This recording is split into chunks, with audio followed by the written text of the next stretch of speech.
Ben Hine, bit of confidence in him, given that he hasn't played Super Rugby before, but straight into the starting side. Yeah, he's taken an opportunity. He came down to Canberra and was part of our squad throughout the whole year. He played the trial in Wagga and played pretty well in that trial, and then has played really well for the Vikings here in Canberra. And every time he trains with the boys, he trains with great intent, and there's a lot of confidence from the rest of the playing group in Ben. So yeah, we thought it was his time. Expecting the team to be a bit rusty, given haven't really been together all that much over the last month. Yeah, I think we had some guys playing club rugby over the last couple of weeks. Half the guys went to Mauritius and the other half played for the Wallabies. But there was really good energy when they came back on Monday. There was a really good vibe. I think a little bit of disappointment out of Mauritius not winning the final there, and obviously a bit of disappointment out of the test matches not winning those. So I think the guys are pretty buoyed to have a good performance tomorrow night. And just on, is there added importance, do you think, for these final three games? Do you sort of look upon this, as you run home to the finals? Yeah, well, it's the crucial end of the season now. I think we've put ourselves in a position, like we have over the last couple of years, to present for the finals. We've let ourselves down, I think, over the last couple of years in these last three games, which has hurt our finals campaigns. I think if we get a top finish in the Australian Conference, it obviously makes things a lot easier.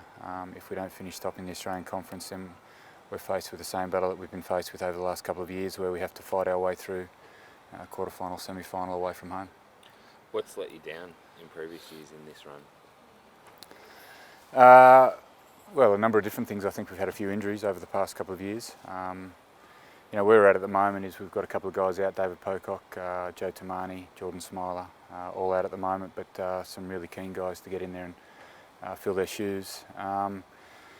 And I think we're in a better position than we have been. I know we're missing those three guys, but the majority of the team is still there, and I think particularly if I look at our backline, we've been without that backline for the last sort of 5 games, so it's good to have everyone back on deck. Yeah,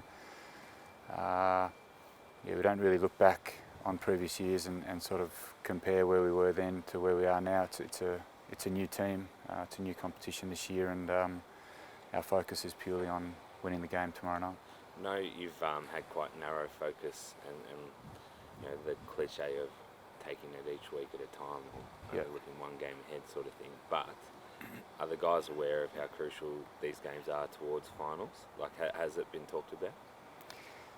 Yeah, every game is crucial in Super Rugby. I know, yeah, you're right, it's a cliche. It's one game at a time, but that's what we've been doing all year. There was a fair bit of expectation on the team at the beginning of the year with the squad that we had, and there's obviously some internal expectation now that we need to finish off the season well, the regular season well. So, yeah, we've spoken about the importance of these 3 games, but we made sure that the focus was solely on this one. Doesn't get much tighter at the top of the Aussie Conference with you and the Tars both on the same points. And then as well with the new system too, getting a second spot, it's probably, I mean, not even possible, I don't think, for a second Aussie team to get in there. But I mean, how important then does it become bonus points and things like that within these next few weeks? Yeah, I mean, I guess through the year we've had a focus of just winning the games, but now being on equal points with the Waratahs, if it ends up the same at the end of the season, we go through with more wins. But they're quite capable of getting bonus points, particularly when they win. So our challenge will be winning and winning well. But first and foremost, it's about winning the games, and if it's not enough at the end of the competition, then so be it. We'll just do our best to win each game from here. How does Ben Hine change the approach in the forward pack there? He's a different sort of player, and Squeak said it's a position he hasn't played a lot. I guess he's more of a six or even lock at times. Yeah, he's been playing lock in the local competition, and probably more suited to 6 or lock. But 8 is a very similar position in the line-out, interchangeable, certainly 6 and 8.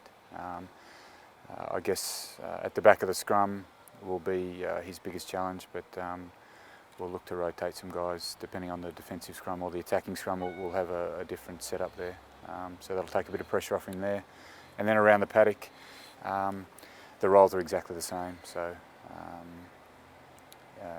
in defence, everyone's working together, and in attack, we've got a certain shape that we stick to, and the 6 and 8 are interchangeable within that shape. Sam McCarevi and Tavita, they obviously played together in 2 tests, but many have them competing for the same Wallabies position there. How do you see that matchup? Yeah, that's going to be a good one. I think Samu's a wonderful attacking player. He's got great feet and very powerful when he runs, as is Tavita. I think Tavita's defence is probably a shade ahead of Samu's. So, yeah, it's going to be an interesting battle. Rarely do you get 13s on 13s in the game, but yeah, I think that they can certainly both make an impact on the result of this game, depending on how they play. How do you think Tavita's gone this year? Like, a few people are saying it's time to give Samuel a chance, or even Israel Folau there, but he's the incumbent in the Wallabies outside centre spot. Yep. How have you rated his season? I think it's been good. He's had a couple of games where he hasn't touched the ball and really hasn't featured much in defence, but his work rate is outstanding. He's always putting in 100% effort. And then the times, I guess, more recently when he's touched the ball, I think he's been very dynamic and powerful out there. So, the challenge for the coaching staff is to make sure we get the ball to Tavita as much as possible, because he is a dangerous player. Kaif said last night that he felt the Wallabies needed full-time assistant coaches. Yep. How do you see that? Well, the setup that we've got at the moment, I think, is working okay. It was obviously difficult through that June window, not just for the coaches but for the players, coming from Super Rugby, and trying to get everything prepared in 2 weeks against a rival that have sort of played 7 games together. So they've got a fair bit of combination and continuity there, and we didn't. So it's always going to be tough, that June window. But I think once the Super Rugby season finishes, it's a different story for the coaching staff and the players. Do you think it can still work with Czech and Ledesma as the full-time, and you guys coming in and doing your parts every now and then? Yeah, it's not up for me to decide, but I think it's worked okay. We didn't get the results through the June series, and you have to look at everything then, don't you? The games could have easily gone the other way, and we could have had two of those games going our way, but and then there wouldn't be any of these questions right now.